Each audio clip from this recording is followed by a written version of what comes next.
Hello everyone, welcome back to Football-Oranje, your home of Dutch football. But today, of course, this is the home of European footballs. We're going to be doing a group preview for Group D at Euro 2024. So we have got here representation of the Netherlands, France, Austria and Poland. I think it's time to meet our guests. Now, of course, I'm Michael Statham, joined by Mike Bell. We're both representing the Dutch football corner, if you like, on our Dutch football podcast. But let's go one by one. So Ryan, would you like to introduce yourself? I think your shirt kind of gives it away.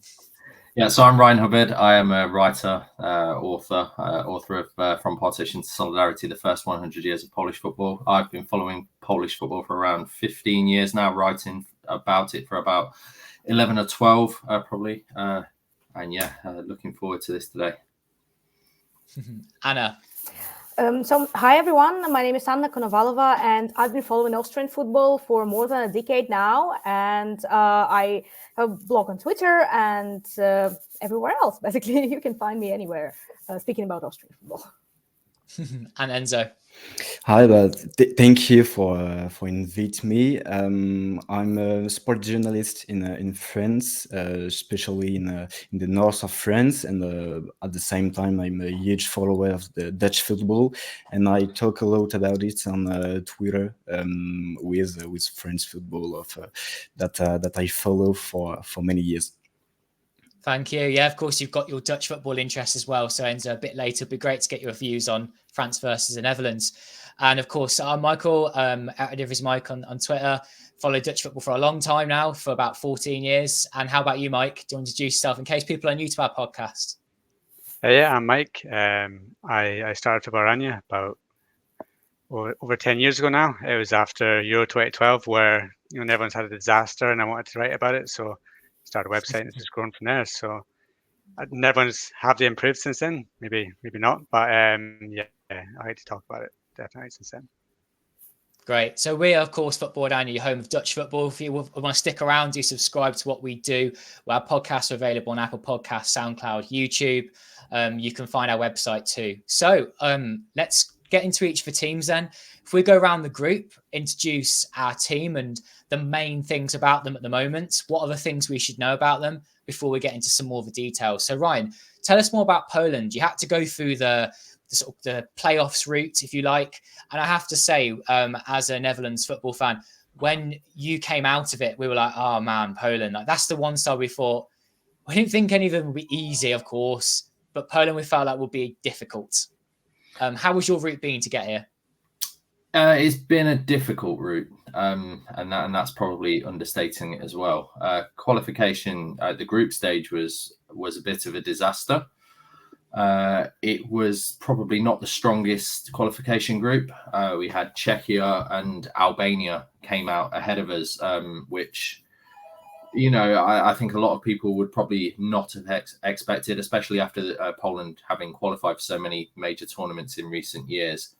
But the fact is, Poland were just not good enough during the qualification campaign. Since the World Cup back in 2022, Poland are now on their third coach. So Czesław Michniewicz, who led the Polish team to the World Cup in 2022, he left his position not long after the World Cup. There was a big sort of scandal involving bonuses around the national team during the World Cup. And he was replaced by Fernando Santos, the Portuguese coach who has obviously won the Euros before. And that was just an unmitigated disaster. The team just couldn't get to play the way that he wanted to play. And I think there was a lot of disharmony within the team as well. There was a lot of negativity and you could definitely see that reflected in the way that they played on the pitch during the qualifying campaign.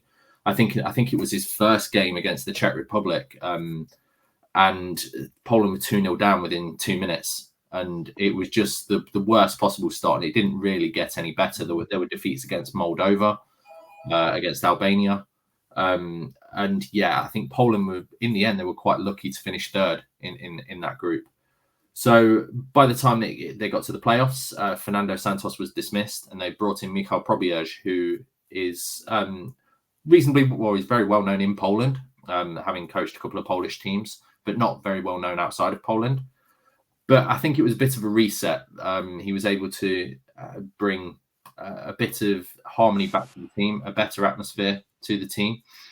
And I think the players, I think it was a different style as well. He brought a different style. Santos was very defensive, and it didn't really work with Poland's players who have got a very shaky defense.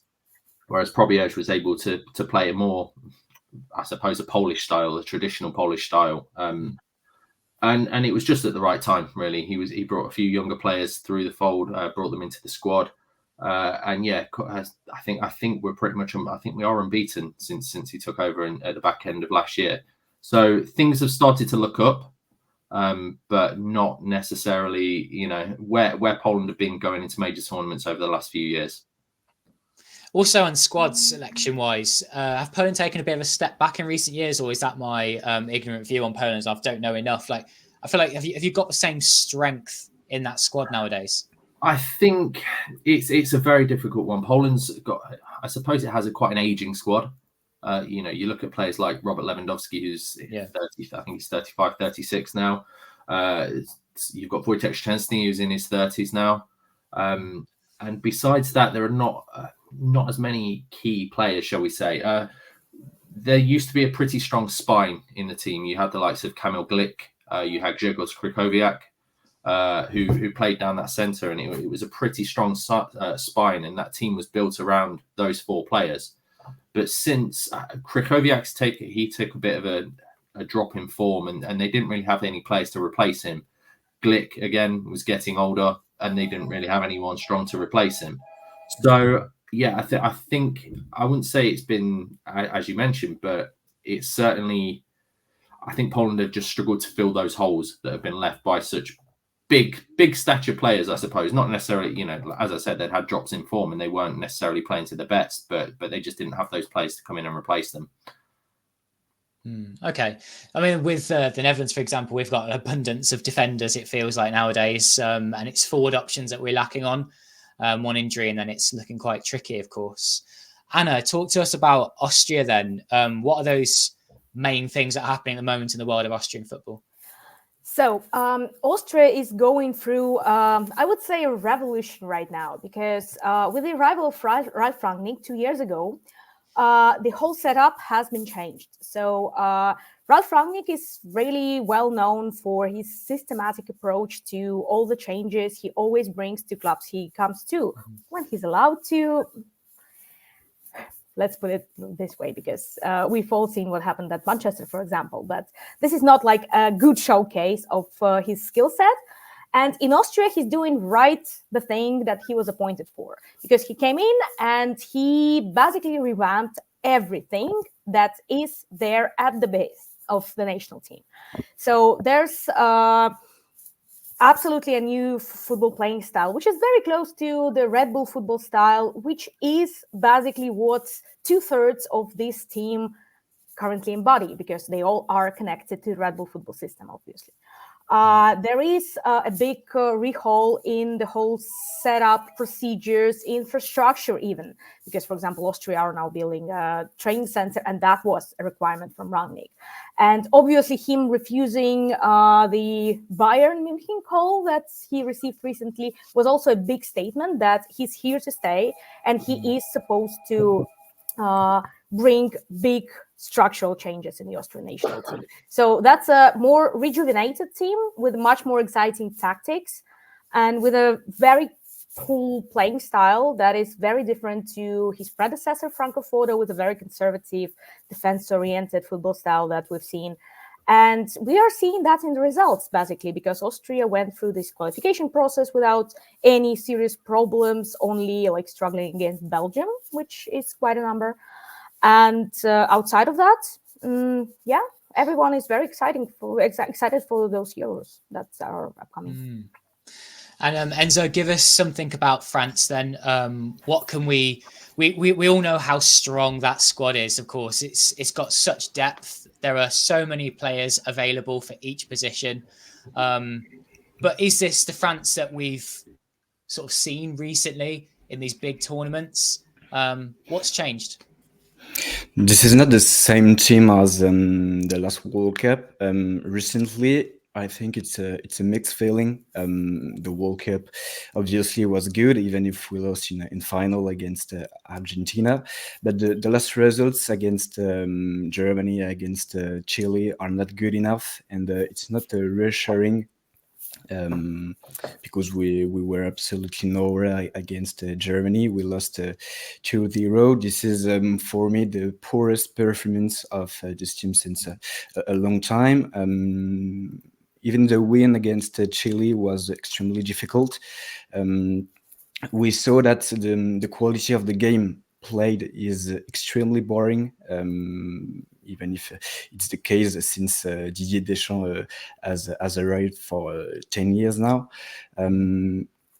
But with this trainer, everything is based on the results, and they are not good since the World Cup, since March, and we are in a mixed form. We are not for us. We are not favorites. I think now England is in better form, better dynamic, and but France obviously is one of the best team of the world. They are we are a lot of we have a lot of extremely good players, but it's not the same team that arrived in the World Cup with a status of favorite. Brilliant. So this is obviously good news for the rest of us listening to this. The France are not quite as strong. Mike, can you give us a Netherlands perspective then? People will, of course, watch our podcast regularly that are interested in Dutch football. People might be new here. What are the sort of lowdown, the main points about this Dutch squad at the moment? Yeah, I think that with the Netherlands, there's a sense of quiet optimism, but also some detractors to some unknowns. We don't even know what tactic Ronald Koeman's going to go with. Is it going to be 4-3-3? Is it going to go 3 at the back, 5 at the back? We just don't know yet. Is he going to mix it up? There's also some question marks over the squad. He's went for the old favourites again, the same players that have been in the past tournaments. Gini Wijnaldum coming back, even though he's not lining up in Saudi Arabia. You've still got Daley Blind, probably the favourite to play his left back, up front. You're still relying on Memphis, even though he's injury prone. There's doubts over Frankie de Jong. Who's going to play next to Frankie de Jong? There's a lot of question marks over the squad, even though it's getting better than what it was a couple of years ago. There's still not a key goal scorer that's going to take the mantle of Van Persie or somebody like Bergkamp or Van Basten from years of old. So I think that while there is some optimism of us having probably one of the strongest defences in international football, and when they're all fit, a dynamic midfield that's spearheaded by De Jong, but right now, you don't know if De Jong's going to be fit. He says himself that he might miss the game against Poland, so that's a big question mark. And then up front, who's going to score the goals? If Memphis isn't fit, then you're relying on Weghorst maybe, who's had a terrible season in Germany. Then you're relying on Brian Brobby, who's untested. So, yeah, I'm looking forward to the tournament. I think it's a tricky group. I don't think that Netherlands are assured of second spot at all. But yeah, I'm looking forward to the tournament. But the Ronald Koeman factor and the injuries going into it still leave me with a bit of a feeling that it could even be a disaster if they don't win that first game against Poland. I just want to open the floor to anyone if you'd like to come in and give a view. What are your views on the group in general? How does everyone feel? And especially having heard from each of the experts there, does that make you feel better or worse about the group? Feel free, anyone. I think from a Poland point of view, I don't think it really matters too much. I think given the way they qualified and how late they qualified, and being put into this group as well, because I think probably everybody looks at this group and sees it as arguably the group of death. It's the most, when you look at it, it's the group that nobody wanted to be drawn in. And Poland has, I suppose, the lowest ranked team in this group. And probably the team who qualified with the lowest form. I don't think it really matters how bad France are particularly, or how out of sorts perhaps the Netherlands are, or where Austria are in their sort of stage of development, I think it's just a ridiculously tough group for Poland to qualify from. So yeah, although there are nice signs there, that perhaps Poland might be able to sneak into third place, I think that's about it from my opinion, especially. So I think I'll jump in right now. So it is slightly optimistic hearing about Netherlands and France struggles right now, because everyone is in Austria is very, very excited about the tournament, but everyone is realizing that this is probably one of the hardest groups, if not the hardest in the tournament at all. And so the expectations are slightly lowered with that. But hearing that makes me optimistic that maybe second place could be an insight in some way. So the thing is, like, under Rangnick, Austria has never really played against a very, very difficult opponent. Okay, there was this friendly against Germany, but like friendlies are a different breed. So this could be like the first real test, and we'll see from there how it goes from there. I think from a French point of view, the France is the best team in this group. Even the last results, we also have to look at what has been done by Didier Deschamps, by all of the French players since the World Cup, and it keep a very, very, very good team. I think we have to finish first, but I have the feeling that Austria will be a real problem for France. We saw that the Netherlands was I resume. We saw that the Netherlands were not maybe good enough to really challenge France, but against team like Austria that are more defensive than the Netherlands, France have really a lot of problems, because there is a lack of creativity in this team. Griezmann is the only creative player. We saw that when he's not in the team, there is a huge problems. In March, he was injured and he was not here for 70 games, I think.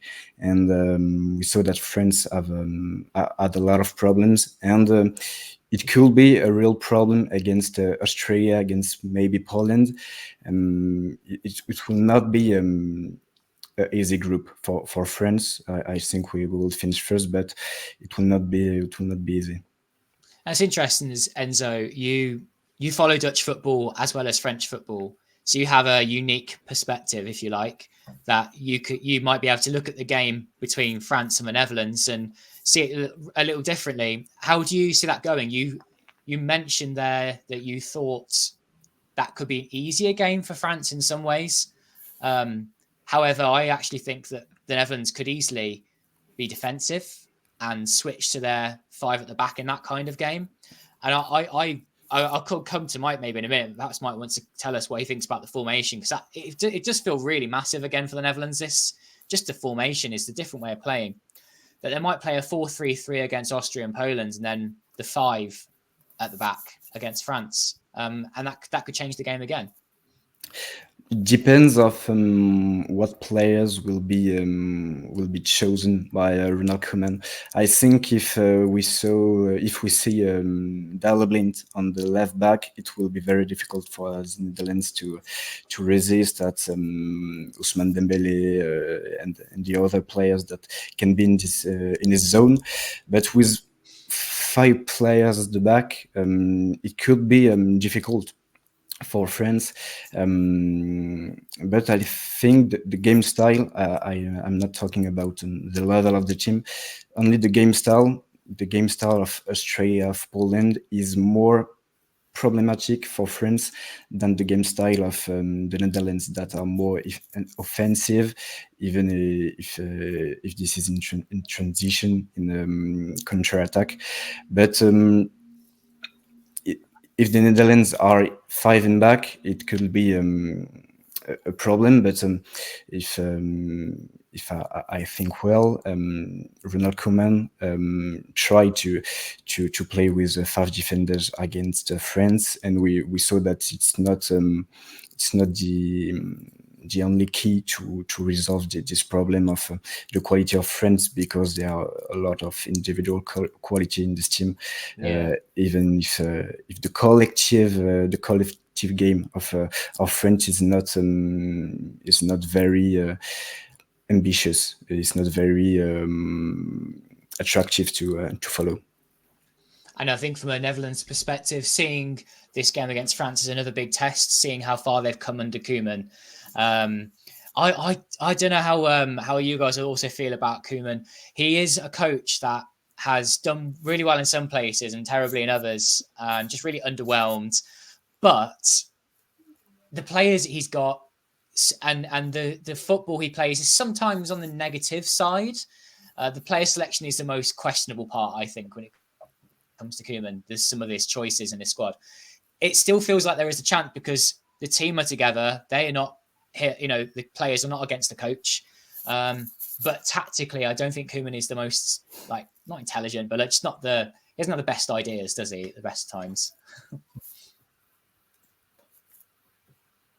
No, I think the Koeman question mark is one that is worrying for Netherlands' perspective. And his right-hand man, Hulshoff's been taken away by Liverpool as well. So you got Dwight Woodward just coming in for the tournament. So we'll see how that dynamic goes down. But yeah, I think with Koeman, he's stuck to his favourite players. He's got a set way of playing. I think he will play at 5 at the back against France, and I think it will be Daley Blind. But it didn't work the first time. We've played France twice during the qualifiers, and France won. Blint really struggled, didn't he? And Blint really struggled in a 4-0 defeat. And Antoine Griezmann absolutely tore us apart from start to finish. So what he's learned from that? Probably nothing, because you're going to do exactly the same thing and hope for a different result. At the home game, it was Hartman that was in there, but Hartman's now injured. So yeah, I think if Daley Blind starts against France, you can mark that down as an easy France win. And that, Daley Blind's had a great season, but he's had a great season at centre back, not at left wing back when he's coming up against pacey players on the wing. So yeah, I say it a lot on this podcast that we shouldn't be starting Daley Blind, but it's no disrespect to how he's played this season. He's just not playing in the position he should be playing in if he's playing in Netherlands. Sure. Mm-hmm. Let's just go through some of the games in the group then, without coming up with a final table at this point. The first game of the group is Poland against the Netherlands. Ryan, are you expecting a defeat in that one? There's sort of a historic way that Poland matches in major tournaments go, and they have the opening match, they have the match for everything, which is the second match, and then the third match is a match for honor, and it's it's a traditional thing. So Poland's the first game is important, but it's usually one that Poland don't do very well in. So given that they are playing, against the Dutch, I'm not expecting too much from it. But as alluding to what Anna said in regards to the Austrian team, and Rangnick not having coached the national team against a big country, it's been the same for Probierz for Poland as well. He's not led the team against a major nation yet, so there might be a bit of a surprise. We don't really know what to expect. As I said earlier on, games have the form has definitely improved since he's taken charge, and it'll just be interesting to see how they do, because it'll set a marker for the tournament. If Poland have a respectable defeat and they perform well, then perhaps we're all being extremely too negative at this point. It's a big marker. I think a lot of people are expecting defeat, but yeah, if they can show a decent performance, then I suppose it does bode well for the other two games. And how do you see the game going against France? Do you think that's almost like a chance for Austria to lay down a marker? You're building this excitement around the team, and it's not as if you're going to go and win the whole thing, but there's this excitement around the team that could just surprise everybody. And at the moment, a lot of people are predicting the tournament, and it's quite a lot of boring picks. Everyone's going, we expect France to finish top here. We expect, England, France, or Germany to win the whole tournament. But this one could be really one to make people go, "Oh my god, Austria here." Yeah, seriously, this game is set to show where the team is really standing right now. So that's going to be a really hard first test that Austria has in front of the tournament, and we'll see how it goes, actually, because this is very hard to predict right now, because this is a completely unpredictable group. Let's put it on the table right now. But this game will clearly set the tone, and I think if it's yet again, as Ryan said, a respectable loss, or maybe a draw, or maybe even a win or something, that will clearly mark the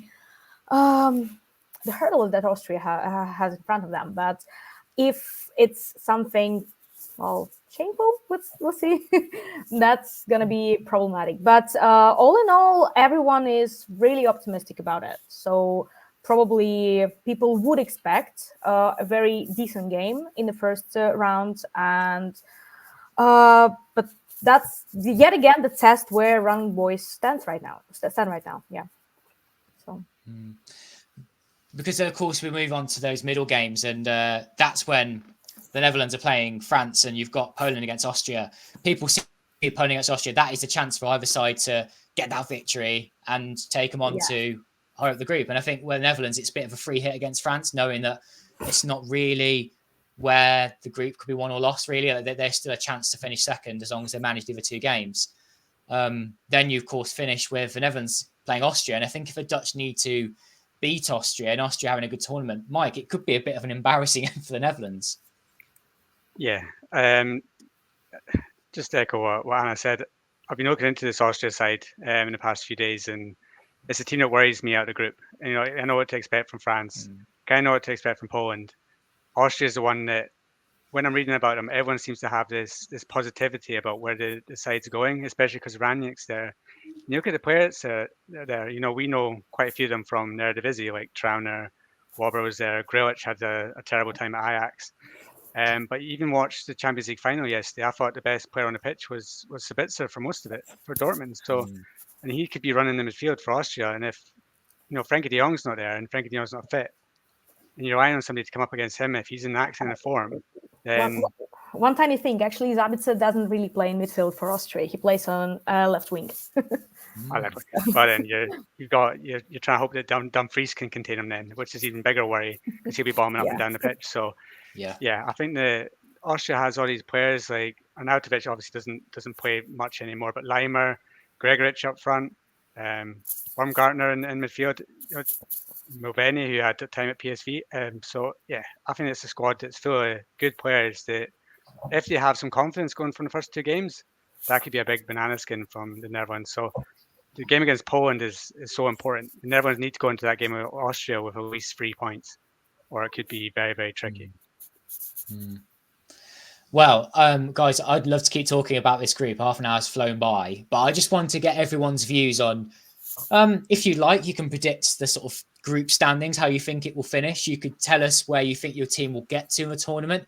And I'll start with you. When people are predicting the tournament so far, a lot of people have been going the very usual order: France, Netherlands, Austria, Poland.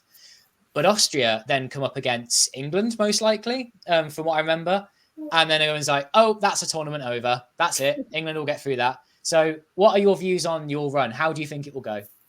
So I'm predicting second place, actually. So I would say France, Austria, Netherlands, Poland. So that's a bit bold, maybe, but it all comes down to the last game in the group against Netherlands, which will be deciding, obviously, for both nations. And I do feel optimistic about that. Enzo, do you want to tell us then about France and your opinion on the Netherlands as well? How do you think it's going to go? I had the same prediction as Anna. I think France will be first. I hope. I also hope that the Netherlands will be second. But as I said, I think Austria will be a real problem. I think this is an underrated nation, and the Netherlands have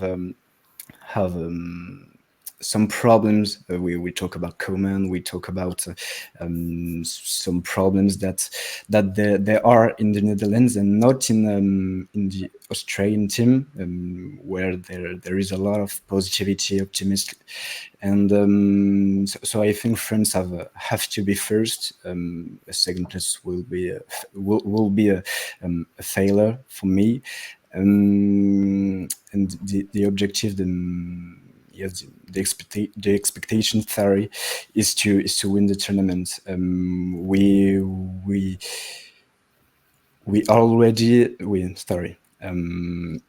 We have been finalists in 2016.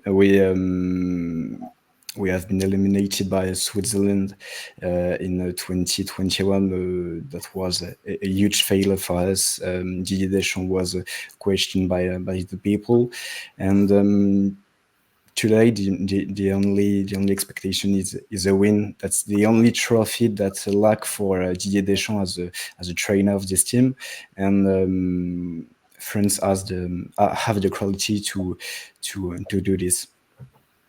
Thank you. Ryan, how do you think it's going to go?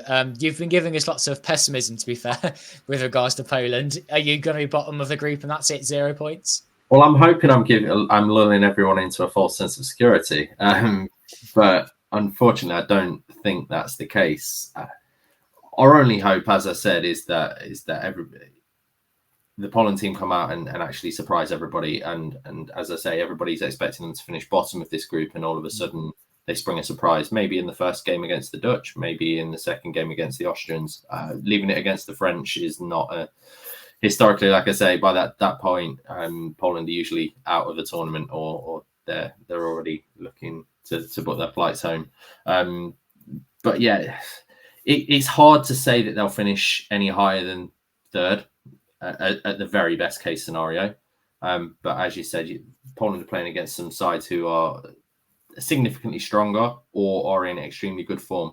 So yeah, I'd like to. Me being optimistic is, I suppose, saying one of the best third place teams and going out in the second round.